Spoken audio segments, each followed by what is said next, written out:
والصلاة والسلام على رسول الله وعلى آله وصحبه ومن استنى بسنته إلى يوم الدين.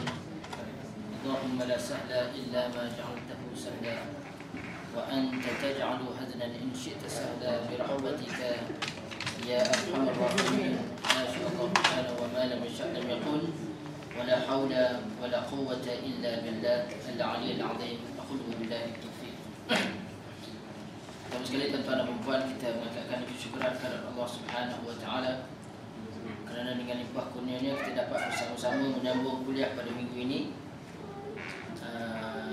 Sepatutnya kita kuliah minggu ini kuliah tajwid, tapi selepas kita selesai minggu lepas, Ustaz Juazrin dia bincang dengan saya, dia kata kalau boleh kita habiskan bincangan berkenaan dengan solat ini.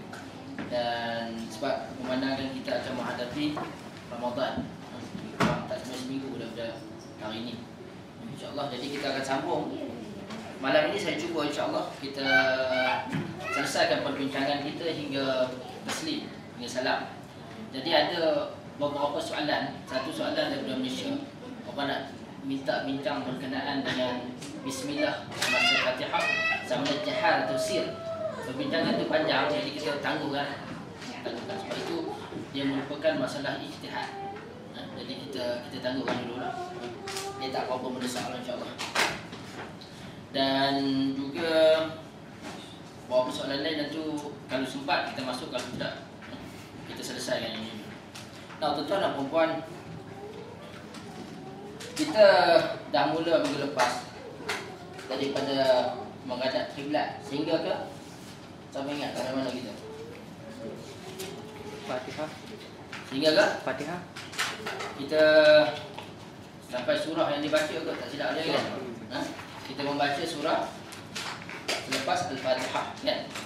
Jadi saya rasa tak perlu ulang dulu lah. Nanti dah habis kita ulang balik daripada mula sampai ke akhir. Cuma tuan-tuan dan perempuan, ada yang dengar khutbah kemarin di QT, dan perkara itu saya nak tekankan sedikit sebelum kita mula pada minggu ini. Tuan-tuan dan puan, bila kita bercakap berkenaan dengan sifat solat Nabi SAW, kita mula dengan sifat wuduk Nabi SAW dan kita paparkan di depan tuan-tuan dan puan, setiap pergerakan, setiap perbuatan, setiap bacaan itu kita sertakan dengan rujukan daripada hadis-hadis yang sahih dan hadis-hadis yang berperingkat hasan.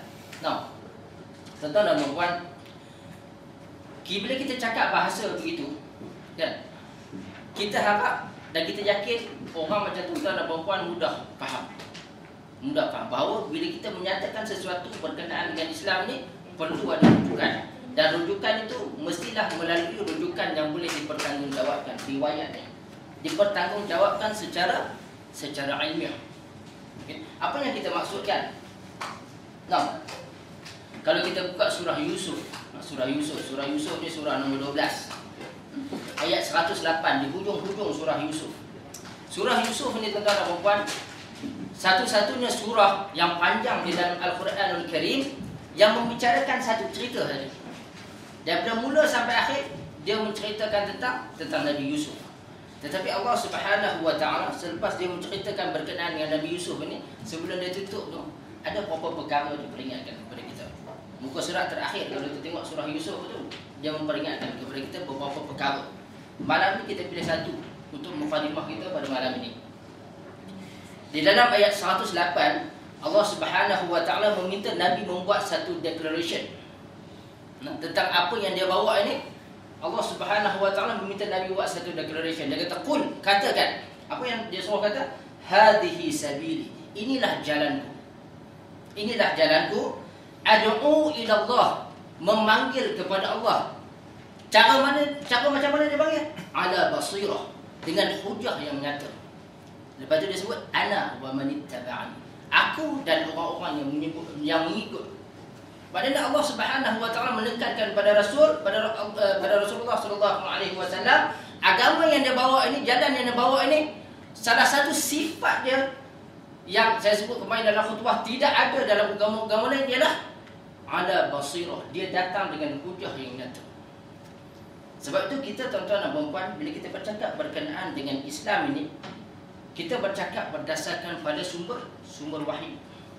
Dan sumber wahyu itu datang dalam bentuk yang mutawatir, Quran, dan juga dia datang dalam bentuk riwayat yang boleh dipertanggungjawabkan secara ilmiah. Apa yang kita belajar berkenaan dengan hadis ini, kita belajar berkenaan dengan sanad, kita belajar berkenaan dengan matan, kan?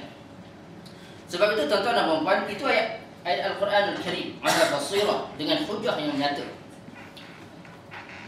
Bila membicarakan berkenaan dengan hadis ini, para ulama hadis mengemukakan beberapa kenyataan berkenaan dengan hadis ini. Saya bagi satu, banyak lah. Saya bagi satu sebagai contoh pada malam ini. Seorang ulama yang bernama Abdullah Ibn Mubarak, dia salah seorang ulama hadis. Salah seorang ulama hadis yang bernama Abdullah Ibn Mubarak. Bila kita bicara bab sanad, apa dia sanad? Sanad ini merupakan rantaian rawi, kan? Rantaian perawi. Macam mana? Contohnya kalau kita ambil kitab Sahih Bukhari, macam mana dia menentukan kitab yang hadis yang dia kutip itu, rantaian rawi dia tu tak putus sampai kepada Rasulullah sallallahu alaihi wasallam. Bila menceritakan berkenaan dengan sanad ini, Abdullah Ibn Mubarak dia kata apa? Al-isnadu minal din. Isnad itu, sanad itu sebahagian daripada agama. Sebahagian daripada agama. Dan dia kata, walaulah isnad, kalaulah tidak ada sanad ini, kalaulah tak ada sanad ini, laqala man syaa man syaa. Dia kata orang dia kata apa dia suka. Tak ada sanad, kan? Tak ada kajian tentang sanad ni, orang dia kata apa yang dia suka. Contohnya, tuan-tuan dan puan-puan, sebahagian daripada gerakan batiniah. Gerakan batiniah kita jarang cakap dalam kuliah kita ini, tapi sebahagian daripada gerakan batiniah ni, bila dia nak menyerang para ulama hadis ini, dia buat satu komen. Ada orang buat satu komen, orang kata apa? Ulama hadis ni ambil ilmu daripada orang yang dah meninggal, dah mati. Kami, dia kata, kami ambil ilmu daripada zat yang maha hidup dan tidak mati. Dengar kenyataan itu, kita rasa, oh hebat kan? Tapi kalau dikaji dengan mendalam, kenyataan itu apa yang dimaksudkan, tak ada apa yang.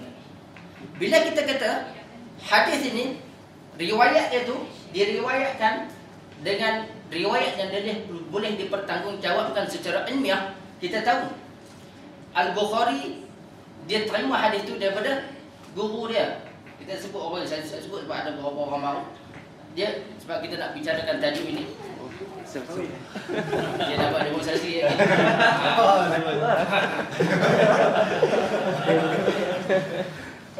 Okey.